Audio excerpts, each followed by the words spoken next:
estimulando assim o crédito nesta moeda.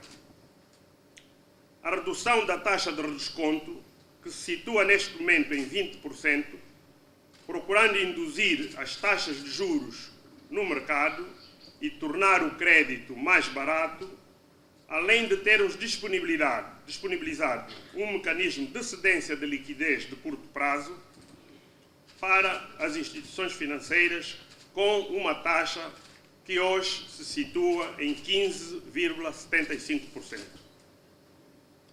A definição de novos padrões para a prestação de serviços de remessa de valores, através da caracterização das entidades que podem prestar tal serviço e da restrição das remessas para o estrangeiro a entidades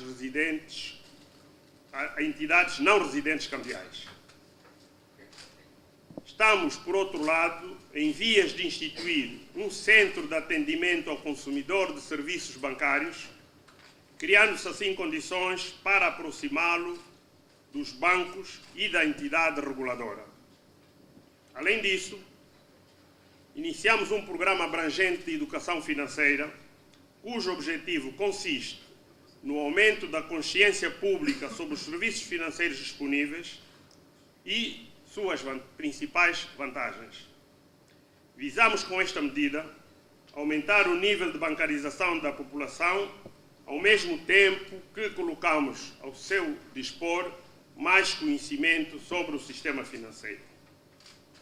Tudo isto, naturalmente, sem descurar as iniciativas em curso ao nível da convergência dos processos contabilísticos das instituições financeiras, as normas internacionais de informação financeira e da criação de mecanismos de prestação de informação através da instalação de um sistema informático que, conjugado aos esforços de formação, irão reforçar consideravelmente a nossa capacidade de supervisão.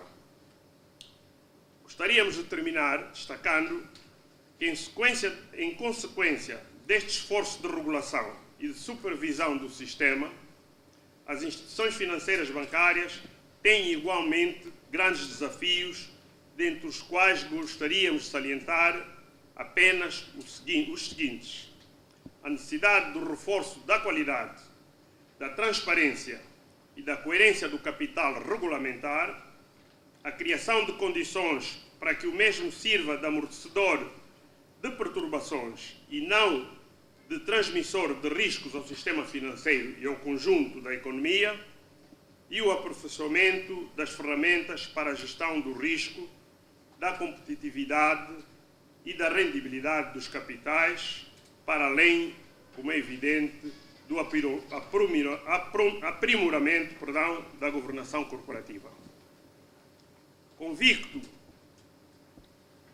de que a institucionalização destes espaços de troca de experiências deve ser incentivado, pois os resultados daí emergentes poderão de algum modo contribuir para o desenvolvimento e consolidação das nossas instituições, declaro aberto o primeiro Fórum Banca, uma organização conjunta do jornal Expansão e do Diário Económico, aos quais, por intermédio dos seus diretores, manifestamos os nossos votos de plenos sucessos. Muito obrigado. Sua Excelência Dr. André Lopes, Vice-Governador do Banco Nacional de Angola, Excelentíssimo Sr. Dr. Evaristo Mulaza, Diretor do Jornal Expansão, minhas senhoras e meus senhores. Queria, em primeiro lugar, saudar o discurso do Sr. Vice-Governador, que caracterizou bem o sistema bancário angolano, dizer que estou muito nervoso, apesar da idade, por estar aqui perante tão distinta plateia e por não ser capaz, certamente, de vos dizer aquilo que eu gostaria de dizer. Isto porque, talvez por problemas geracionais, como agora se diz, há problemas nos computadores e eu fui vítima de um desses problemas. Por outro lado, eu tive também algumas dificuldades em fazer situar estas minhas palavras. O que é que eu vos vou dizer? Vou-vos falar da ABANC. Vocês conhecem a ABANC, não conhecem, então? E depois vou falar de mais que, vou falar dos bancos, não há crédito, não há... Então, resolvi de facto falar um pouco sobre essas duas coisas. Eu vou ler uma parte, outra parte vou falar brevemente para não vos incomodar grandemente. Ao ser convidado a pronunciar algumas palavras alusivas ao tema deste evento, que entendi não deverem ser de mera circunstância, dada a sua importância, senti-me lisonjeado por ter sido enquadrado de forma tão distinta nos debates deste fórum, participado por individualidades cujos dotes profissionais e de intervenção fazem augurar uma excelente oportunidade para discussão oportuna. Meras palavras de circunstância, que serão poucas, são dedicadas a dar a conhecer a atividade e a responsabilidade da ABANC, que, não sendo uma instituição do sistema financeiro angolano, de forma indireta e no estrito âmbito daquilo que lhe conferem os seus estatutos, procura exercer sobre ele influência positiva, como de resto aconteceu nos 2 últimos anos, quando o nosso mercado foi atingido pela inclemência da crise internacional.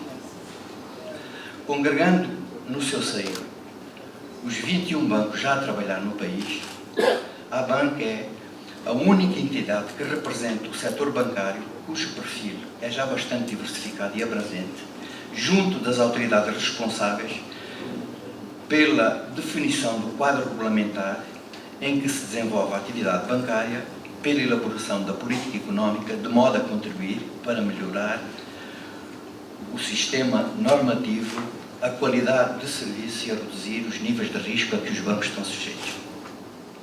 Procura ainda desempenhar um papel formativo e formativo sobre a atividade dos bancos, junto do público em geral, bem como incentiva medidas que conduzam à melhoria constante do relacionamento entre a banca e os seus clientes e a um maior acesso da população aos produtos e serviços financeiros, promovendo a inclusão económica e financeira. Fico com a ideia de ter transmitido o que é a banca. Em face disso, cumpre à banca estar atenta ao desenvolvimento do sistema financeiro angolano, constituído por intermediários financeiros, ativos e instrumentos financeiros, mercados e investidores, assim como entidades reguladoras e de supervisão, tendo em vista o cabal desempenho do sistema económico nacional, onde os bancos se assumem como peças importantes e imprescindíveis. Competindo aos bancos, nesta altura, a mais importante responsabilidade na intermediação financeira, está a sua atividade sujeita a princípios, regras e normas prudenciais e cautelares que são cumpridas de modo estrito e rigoroso, transmitindo a sua governação uma imagem de transparência, credibilidade e confiança, atributos que têm transformado o nosso sistema bancário num sistema sólido e capaz, cujos principais indicadores de gestão atingem níveis altos, que têm apoiado de forma eficiente o crescimento económico do país.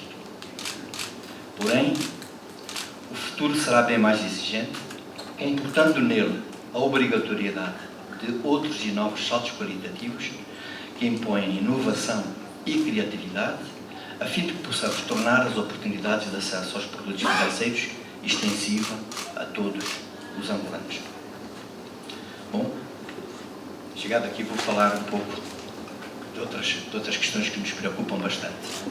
Eu gostaria de dizer que, como Sua Excelência o Sr. Vice-Governador disse, nós fomos varridos também, desculpe-me se o termo é assim muito forte, pela crise internacional de há 2 anos atrás. Fomos apanhados por ela. Nós, a juventude do nosso país, das nossas instituições, por vezes tem dificuldade em reagir a estes momentos, mas a verdade é que nós conseguimos passar por 2 anos de dificuldades, de ter que gerir muito bem os capitais postos à nossa disposição para emprestar e satisfazer os nossos clientes ao mesmo tempo. Angola, o nosso país, vive muito das operações cambiais, nós todos somos vítimas disso, e fomos um pouco impacientes quando tivemos que reagir. Quando digo que fomos um pouco impacientes, estou-me a referir a todos, mais concretamente a vocês que estão aí desse lado, que fizeram verdadeiras corridas aos bancos e puseram os bancos, de facto, de pernas para o ar, como se costuma dizer, mas tivemos a maturidade suficiente e também pelo facto de algumas pessoas pensarem que é exagerado, mas não é.